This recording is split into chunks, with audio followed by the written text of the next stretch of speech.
Eu quero nesta noite, mais uma vez, trazer a palavra, a ministração de uma porção da palavra de Deus para o seu coração.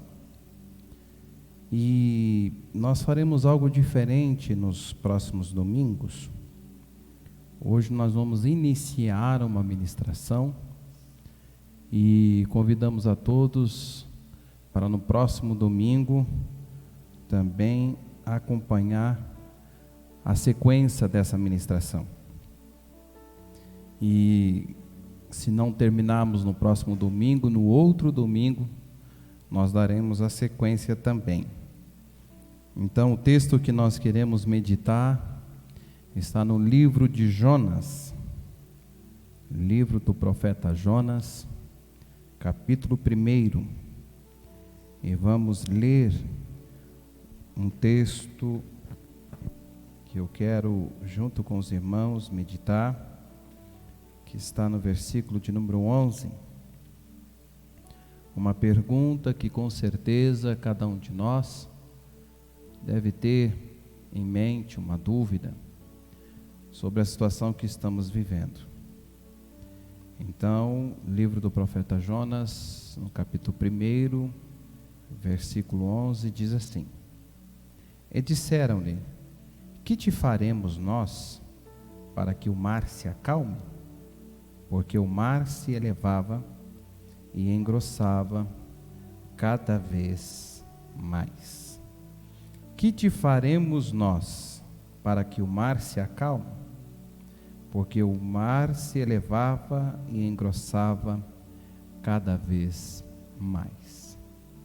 Feche os teus olhos um instante. Nosso Deus e Pai, nós vamos ministrar a Tua palavra. E cremos, ó Deus, que o Senhor é que fala em nossos corações. O mesmo Espírito, o Espírito Santo, que está, Senhor, nesse templo, também está em cada lar nesse instante. E esse irmão que está nos assistindo, ele também, Senhor, ele também é o templo do Teu Espírito Santo. Então que o Teu Espírito Santo nos conduza nesta ministração, mas também conduza cada irmão ao entendimento daquilo que o Senhor deseja falar nesta noite. Nós te pedimos, ó Deus, porque cremos, Senhor, que o Senhor tem algo diferente para nós nesta noite, porque Tu és o Deus que sempre está fazendo o melhor por nós. Assim oramos e te agradecemos em nome de Jesus. Amém. O texto que nós lemos, ele fala de uma pergunta, e uma pergunta que os marinheiros fazem a Jonas. Mas para eu responder essa pergunta, ou até mesmo quem respondeu foi Jonas, nós temos que meditar um pouco no capítulo 1. Hoje, como eu já disse aos irmãos, eu quero meditar no capítulo 1 e aqui junto e na direção do Espírito Santo, nós queremos tirar algumas coisas que julgamos importante para o tempo que vivemos. O primeiro capítulo, ele inicia dizendo da palavra do Senhor que veio ao coração de filho de Amitai, que era Jonas. Jonas, um profeta da tribo de Zebulon, um profeta que alguns acham que só profetizou o que está constando nesse livro, mas no segundo livro dos Reis, capítulo 14, versículo 25, fala que esse profeta, que residia numa pequena vila chamada Gat-Éfer, também profetizou sobre a vida do rei Jeroboão II. O período que esse profeta profetizou era um período a qual existia um império que dominava a época, o Império Assírio, cuja cidade de Nínive tornou-se futuramente a capital desse império, embora que nesse período ainda ela não era. E segundo historiadores, a cidade de Nínive era uma cidade conhecida pela sua maldade, a sua iniquidade. E se nós até observarmos em Naum, capítulo 3, versículo 1, coloca que essa cidade era uma cidade sanguinária, cheia de mentira, repleta de despojos de guerras. Alguns comentaristas fazem menção do coração perverso dos ninivitas, que muitas das vezes, quando conquistavam uma nação, cortava as mãos e os pés dos seus soldados inimigos, e quando não, colocavam as suas cabeças e faziam pirâmides de cabeças de soldados. Então, um povo extremamente cruel. Quem sabe esse é o motivo pela qual Jonas não colocou no seu coração, não repousou no seu coração o desejo de atender aquilo que Deus estava direcionando a ele.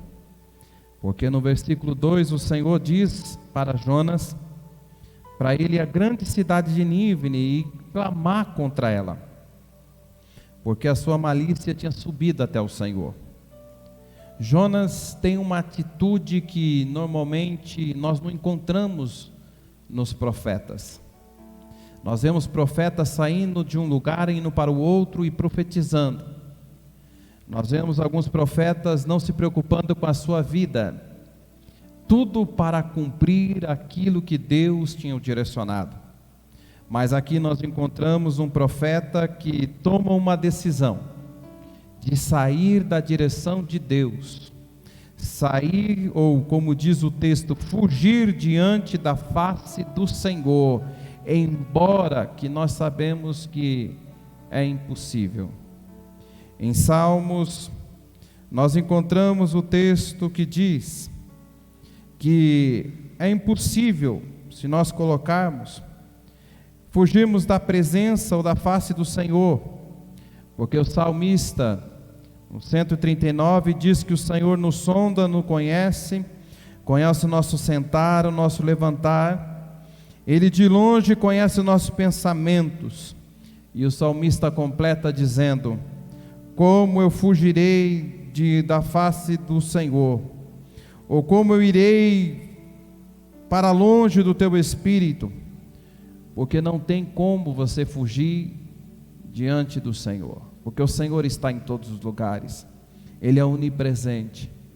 Mas aqui o que eu entendo é que esse profeta, ele não foge da face do Senhor, diante da face do Senhor, assim propriamente dito, mas ele sai debaixo da proteção de Deus. Existem muitas pessoas que saem de fora, ou saem debaixo da proteção das mãos de Deus. E quando nós saímos da proteção das mãos de Deus, nós estamos sujeitos a qualquer circunstância ou qualquer adversidade que venha contra nós. A palavra de Deus diz que neste mundo nós teríamos aflições, mas eu tenho certeza que existem momentos que, quando saímos debaixo da proteção de Deus, algumas aflições, alguns problemas, eles são intensificados, ou seja, eles são maiores do que aquilo que você vive quando está na presença do Senhor. Porque quando estamos na presença de Deus, o Senhor nos guarda, o Senhor, Ele não nos abandona, o Espírito Santo nos dá força quando não temos força. Mas quando tentamos sair da presença de Deus, ou quando afastamos daquilo que o Senhor deseja para nós, ou quando confrontamos a nossa vontade com a vontade de Deus, deixando prevalecer a nossa vontade, aí sim, nós estamos sujeitos a muitas coisas que sobrevêm sobre nossas vidas. E a palavra de Deus diz que quando esse homem toma essa decisão, o profeta toma a decisão de sair, e em vez de ir para Nínive, ele toma o caminho de Tarsis. Diz a palavra de Deus que vem um grande vento sobre a embarcação ou o navio que ele estava, junto com mais outras pessoas. E a palavra de Deus diz que os ventos, Ele vem de forma que levanta uma grande tempestade. E os ventos e as águas começam a açoitar o navio, a ponto que diz o texto, que o navio ele passa a estar num estágio de quase a se quebrar. E ali o capitão, junto com os marinheiros, toma uma decisão. Diz a palavra de Deus que eles então começam a tirar e jogar todas as cargas, todo o peso, para que assim eles possam continuar seguindo com a sua viagem. Mas o mar não para, a tempestade não para, o vento não para. E eles então começam a clamar aos deuses deles, a deuses que não dariam de forma alguma uma resposta. Até que então encontra-se, diz a palavra de Deus que encontra-se no porão, lá o profeta deitado e dormindo um sono profundo. E quando eles encontram Jonas, eles perguntam para Jonas, por que ele estava tão tranquilo? Por que ele estava ali, sendo que ele não estava clamando ao Deus dele? É como se ele não estivesse vendo o que estava acontecendo. Quantas pessoas que quando se afastam de Deus, parece que os seus olhos, eles se escurecem, e parece que nós vivemos um estágio de dormência, a ponto que não percebemos o que está acontecendo. E aquele homem, diz o texto, que estava dormindo, e quando acordado, ali diz a palavra de Deus que os marinheiros começam a conversar com ele, tentando entender o que tinha acontecido e por que ele não clamava, até que então eles tomam a decisão de lançar sorte e tentar descobrir de quem era o problema, quem tinha afrontado o seu Deus, quem tinha de fato carregado esse problema para dentro do navio. E diz a palavra de Deus que eles lançaram sorte e a sorte caiu sobre a vida de Jonas. Como eu não acredito em sorte, não acredito em azar, em sorte, o que eu acredito é na vontade do Senhor. Aqui eu digo até que a sorte teve sorte no dia. E diz a palavra de Deus que então eles questionaram e perguntaram para Jonas qual era a ocupação dele, de onde ele vinha, qual era a terra dele, qual era o povo dele, querendo saber pelo menos o motivo pela qual, de repente, aquilo estava vindo sobre a vida deles. E diz a palavra de Deus que Jonas responde, dizendo que servia e que era um homem que servia ao Deus dos céus, aquele que fez a terra, aquele que fez o mar. E quando ele diz isso, então, diz a palavra de Deus que os homens, eles enchem de grande temor, e faz a pergunta do nosso texto que nós lemos no começo dessa ministração, e diz: que te faremos nós para que o mar se acalme? Porque o mar se elevava e engrossava cada vez mais. Nós vemos que a pergunta daqueles homens é uma pergunta que com certeza em algum momento nós já fizemos. O que você pode fazer para que essa situação que nós estamos vivendo se acalme? Porque assim, se você for abrir as páginas na internet dos jornais, você sempre verá que o nosso problema ainda não chegou no pior, ainda o pior está para vir.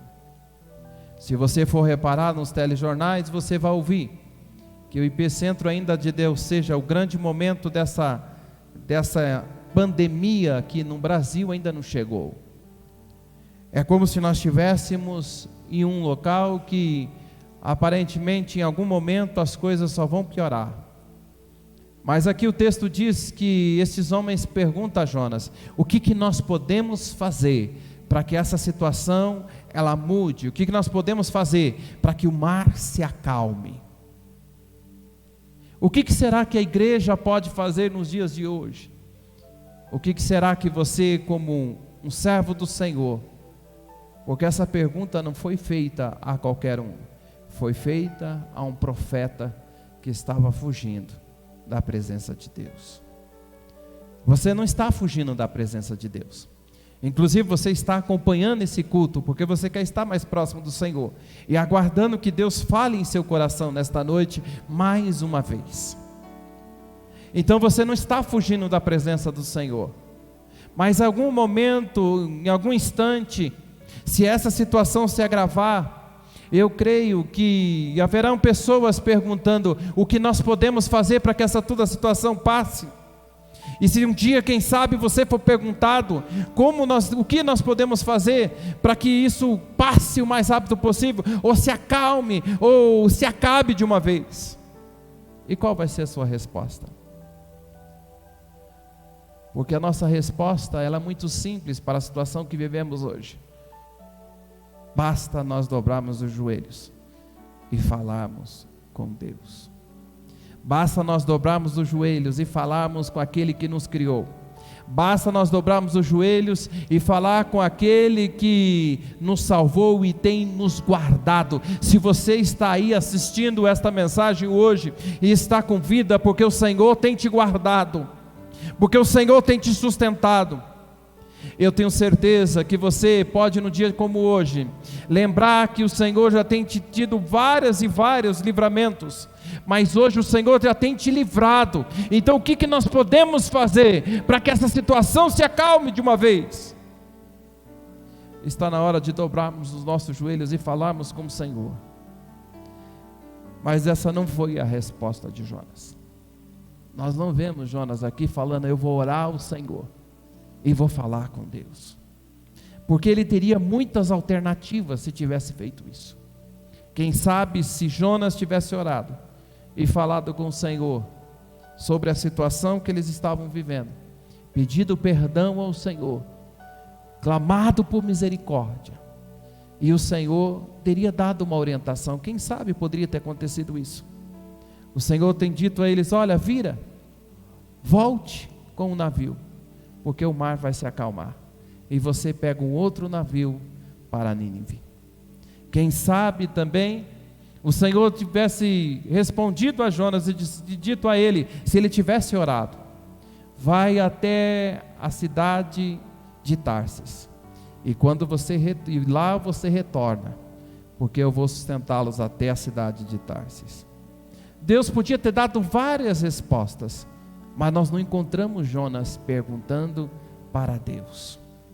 E a resposta de Jonas é uma resposta que chama a atenção e coloca para nós até um pensamento de que aquilo que era improvável ele propõe: joga-me no mar. Quando nós estamos fora dos caminhos do Senhor, quando nós estamos vivendo contra a vontade de Deus, nós temos um pensamento de que nossa vida não tem mais valor, e que nós estamos afastados do Senhor. Então o que nos resta é a morte. Mas aqueles que vivem no Senhor, aqueles que estão servindo ao Senhor, não é a última resposta à morte. A morte não é algo que acaba com a tua vida, não, porque você ainda tem a vida eterna nas mãos do Senhor. Então aqui nós vemos um homem dizendo que joga-me no mar, ou seja, joga no mar que as coisas vão se resolver. Aqui também nós não vemos nenhum momento o texto dizendo que o Senhor revelou a ele, ou disse a ele que o Senhor cuidaria dele. Aqui nós só vemos um homem se propondo a ser lançado ao mar, para que a situação se acalme. Mas o que chama a atenção, e eu quero destacar nesta noite, é a ação dos marinheiros, que clamavam a deuses, e a deuses que não deram resposta. Quando ali então o profeta propõe isso a eles, eu identifico duas ações que chamam muita atenção, e que nós deveríamos imitá-los agora. A primeira delas diz que os homens continuavam se esforçando e remando, porque a tempestade se elevava cada vez mais. Os homens não pararam. Eles queriam respostas, mas eles não pararam. Eles queriam solução, mas eles não pararam. Continuaram remando para chegar em terra firme. Ou seja, nós não podemos parar, nenhuma circunstância vai nos fazer parar. Você não pode parar, porque o Senhor tem sustentado você e tem te guardado. Então não para nenhum instante, por mais que o mar se eleve.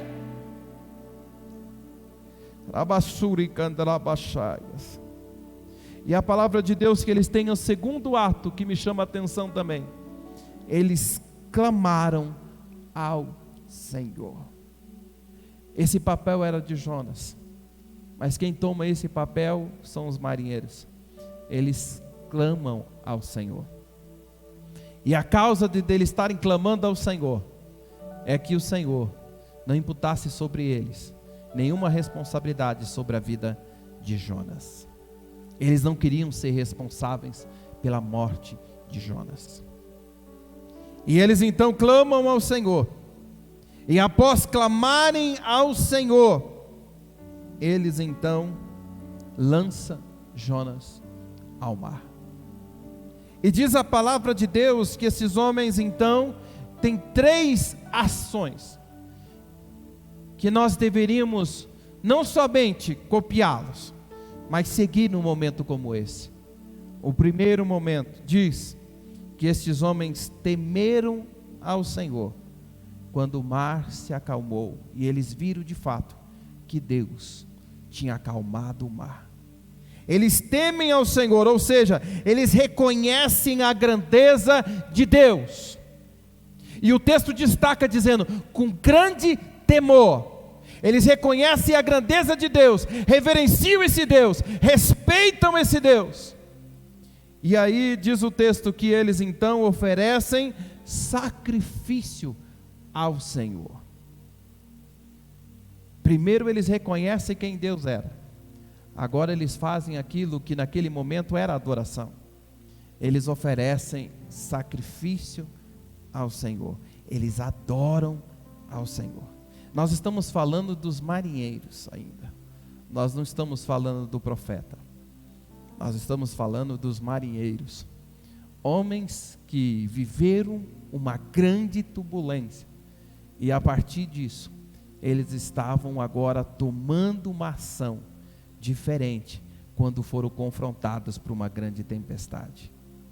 Estes homens então, eles continuam remando, clamam ao Senhor, mas eles também, diz a palavra de Deus, que eles temem ao Senhor, oferecem sacrifício e ainda eles fazem votos a Deus.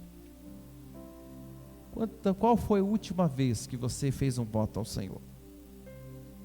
Qual foi a última vez que você, junto com a sua família, fez um voto a Deus, ou até mesmo você, pessoalmente, individualmente, fez um voto ao Senhor? Porque em momentos como estes, é o momento de nós nos firmarmos a nossa fé no Senhor.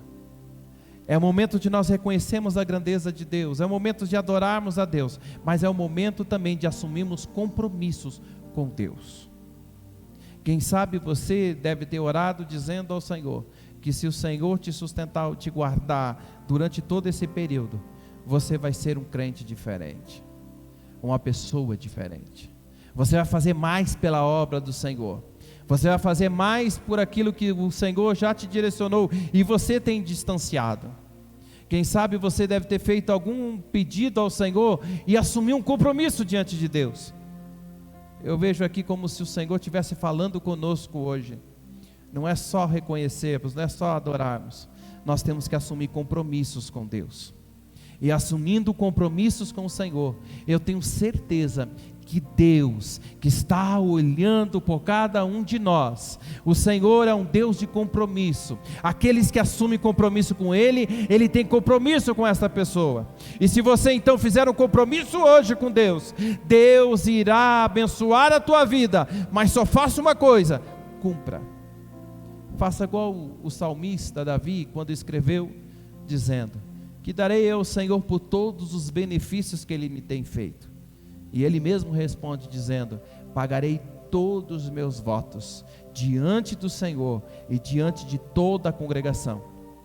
Ele está dizendo que ele pagaria os votos dele, e ele estaria dizendo ao Senhor, e agradecendo a Deus, por aquilo que Deus fez, mas também, ele estaria agradecendo diante de todos. Quantas vezes você já agradeceu a Deus diante das pessoas, por aquilo que Deus já fez na tua vida?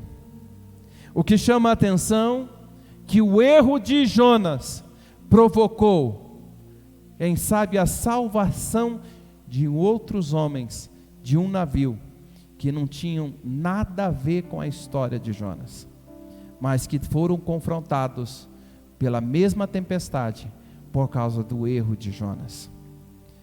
Hoje nós não adiantamos ficar procurando culpados, de quem é a culpa desse vírus que está sobre nós. Nós não temos que estar procurando que quem é a culpa.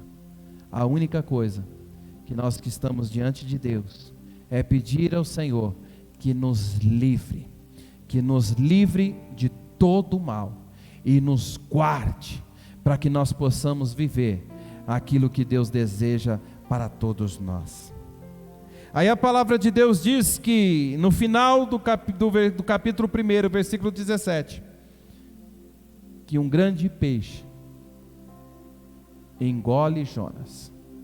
E eu quero, junto com você no próximo domingo, nós falarmos do primeiro momento que Jonas, ele para orar ao Senhor. É quando ele está dentro do grande peixe. E no próximo domingo nós estaremos ministrando sobre o capítulo 2 desse livro. E eu quero, junto com você, analisar do milagre que o Senhor fez, mas que fez um homem só clamar quando chegou no extremo, ou no final, quando ele estava já pronto para morrer. Mas agora também eu quero junto e convidar rapidamente, porque o nosso tempo já passou, e nós vamos fechar este dia, este culto adorando ao Senhor. E eu quero convidar aqui os nossos irmãos, e vamos adorar ao Senhor por tudo aquilo que o Senhor tem feito, que o Senhor tem realizado, e que nós tenhamos a resposta das nossas perguntas. Quem sabe você quer saber por que o mar tem se elevado, por que parece que as coisas têm se complicado, mas a resposta de Deus para teu coração hoje é: comece a clamar, que a resposta vem dele. Comece a clamar, que dele você encontrará todas as soluções dos seus problemas. Vamos adorar ao Senhor, e logo mais nós estaremos fazendo essa oração, agradecendo a Deus. Digna Cordeiro, que foi morto, santo, santo ele é. Um novo cântico ao que se assenta sobre o trono do céu.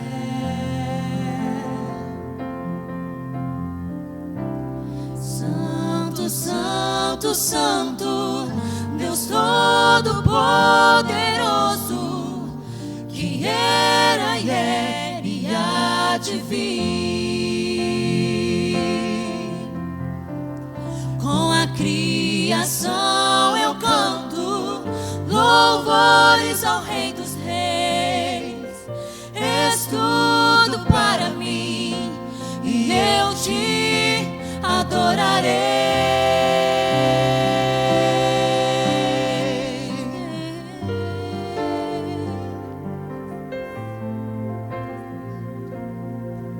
Eu quero nesse instante convidar você a fechar os seus olhos, e nós vamos estar orando nesse momento. Nosso Deus e Pai, damos graças a Ti, Senhor, por tudo, e por saber, Senhor, que o Senhor tem guardado nós. Por mais, Senhor, que nós estejamos em uma grande tempestade, e parece, Senhor, que a nossa navegação, ou o nosso barco, ela não vai suportar as grandes ondas, mas temos a convicção, a Deus, que o Senhor tem nos guardado. Por isso, nesta noite, Senhor, nós reconhecemos a grandeza do Senhor, nós adoramos o Teu nome, mas assumimos o compromisso contigo, ó Deus, de Te servir melhor e de fazer, Senhor, aquilo que o Senhor deseja, não aquilo que nós queremos, mas, Senhor, nos submetemos à Tua vontade.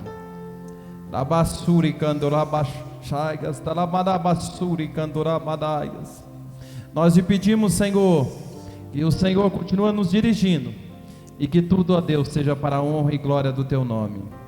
E ministramos as Tuas bênçãos sobre a vida de cada irmão, de cada um que está nos assistindo, Senhor, de cada um, ó Deus, que está acompanhando esse culto, que o Senhor entra com Teu Espírito Santo e os abençoa.